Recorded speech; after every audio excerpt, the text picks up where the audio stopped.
ములుగు జిల్లా వాజేడు మండలం చీకుపల్లి గ్రామం వద్ద ఉన్న భోగతా జలపాతాలు పర్యాటకులతో కిటకిటలాడుతున్నాయి. తెలంగాణ నయాగారాగా పిలిచే ఈ జలపాతం ఇప్పుడు వర్షాలతో పరవళ్లు తొక్కుతోంది. ఇటీవలి వర్షాలతో పాటు వరుస సెలవుల కారణంగా సందర్శకుల సంఖ్య భారీగా పెరిగింది.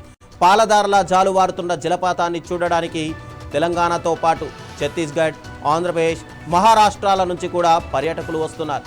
ఇక ప్రకృతి అందాలను చూస్తూ సహజ సిద్ధమైన నీటి గుండాలలో మునకలేస్తూ ఫోటోలు, వీడియోలు తీసుకుంటూ ఎంజాయ్ చేస్తున్నారు.